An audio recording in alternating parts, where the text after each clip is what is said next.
Air beriak tanda tak dalam, air tenang seperti berlian. Izinkan saya ucapkan salam untuk para sahabat literasi sekalian. Jedar.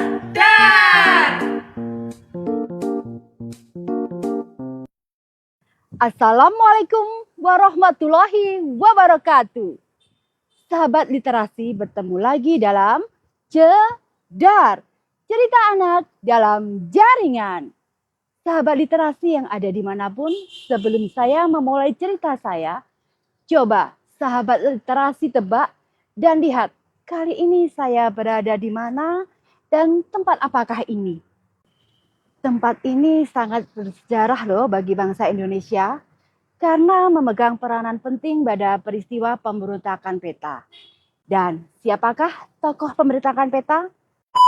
Sahabat literasi yang ada di rumah, sebelum saya melanjutkan cerita saya akan memperkenalkan diri saya. Nama saya adalah Kak Tanti Arya Dewi. Nah, bagaimana? Apa sudah ketemu jawabannya? Oke, kalau begitu agar sahabat literasi tidak menebak-nebak tempat apa ini, akan Kak Tanti mulai ceritanya. Bagaimana sahabat literasi? Sudah siap mendengarkan?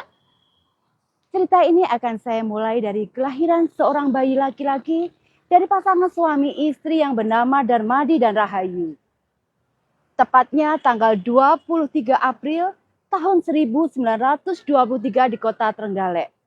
Bayi laki-laki yang sangat dinanti-nanti oleh keluarganya ini diberi nama Supriyadi. Sepeninggalan ibunya, Supriyadi diasuh dan dibesarkan oleh ibu sambung yang juga memberikan limpahan kasih sayang kepada Supriyadi, layaknya ibu kandung. Supriyadi tumbuh sebagai anak yang berbeda dengan anak yang lainnya. Dia anak yang cerdas dan mudah tanggap. Dengan berbagai pertimbangan serta dengan persetujuan sang kakek, orang tua Supriyadi memutuskan untuk menyekolahkan Supriyadi di Mulo atau biasa disebut Mir Yutibert Leger Ouderwis. Walaupun ada rasa sedih karena harus berpisah dan berjauhan dengan keluarga yang sangat disayanginya, akhirnya dengan meminta doa restu kedua orang tuanya dan kakeknya, Supriyadi pun berangkat untuk belajar di Mulo dengan tekad menjadi pemuda yang berguna bagi bangsa. Semasa menempuh pendidikan, Supriyadi merupakan pelajar yang tekun dan pandai. Setelah lulus dari Mulo, Supriyadi pun pulang ke kampung halamannya. Sesampai di rumah, Supriyadi disambut hangat oleh keluarganya. Kepada keluarganya, Supriyadi menyampaikan bahwa ia ingin melanjutkan pendidikannya di Algemeen Middelburg School, yang biasa disingkat AMS. Pada suatu hari di bulan Februari tahun 1942, saat Supriyadi belajar bersama teman-temannya di kelas, tiba-tiba terjadi serangan penembakan pada gedung-gedung penting termasuk sekolah tempat Supriyadi belajar. Ternyata saat itu pasukan Jepang menduduki Indonesia dan melakukan invasi terhadap kolonial Belanda.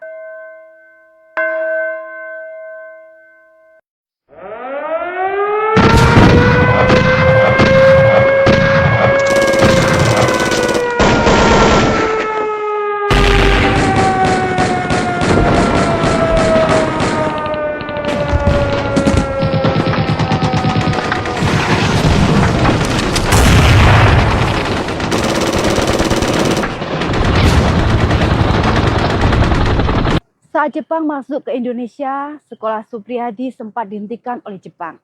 Pada tahun 1943, baru Supriyadi pun kembali ke bangku pendidikan di kota Tangerang dan mengikuti pendidikan latihan semi militer Seinan Ducho, yaitu dalam pasukan pembela tanah air PETA yang diadakan oleh tentara Jepang.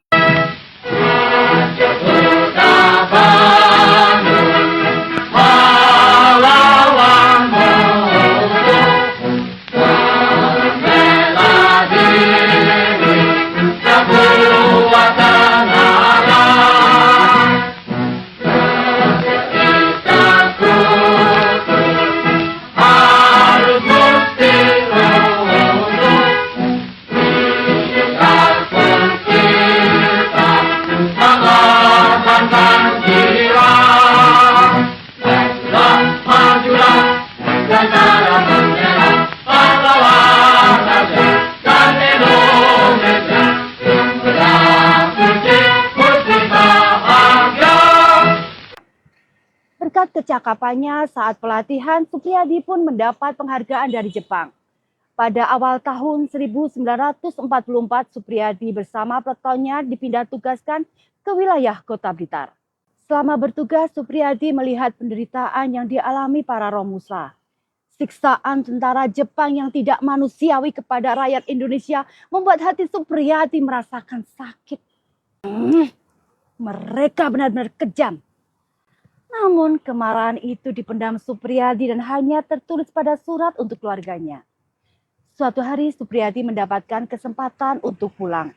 Tanpa memberitahu keluarganya, Supriyadi pulang ke rumah. Dan apa yang terjadi?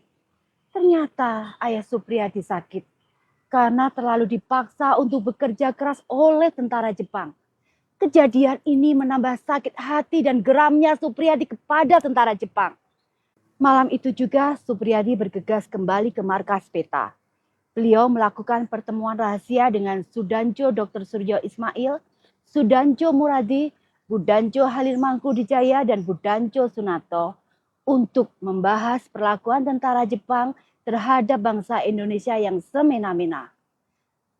Saat Bung Karno berkunjung ke rumah orang tuanya di Blitar, Supriyadi juga mendatangi Bung Karno dan mendesak agar Bung Karno segera memproklamasikan kemerdekaan Indonesia dan mendukung aksinya untuk melancarkan pemberontakan kepada Jepang.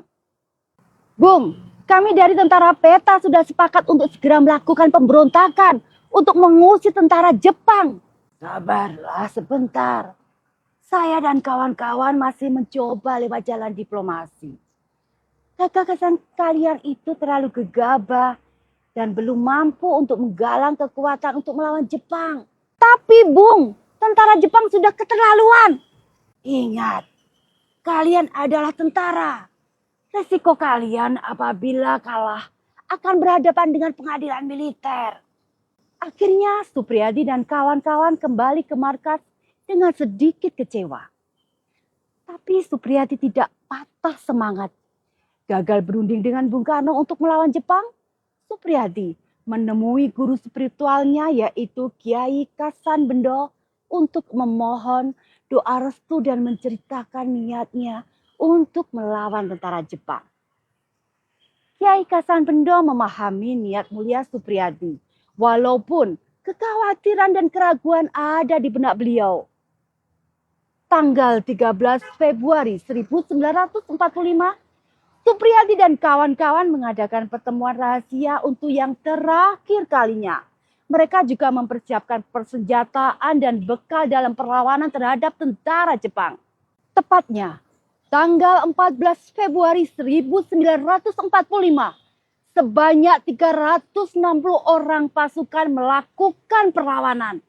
Mereka menyerang dari 3 penjuru dan menyebarkan mortir, senapan mesin ke gedung markas Kempati yang terletak di sekitar barak, serta Hotel Sakura yang menampung sebagian besar perwira dan pejabat sipil Jepang yang berada di Blitar.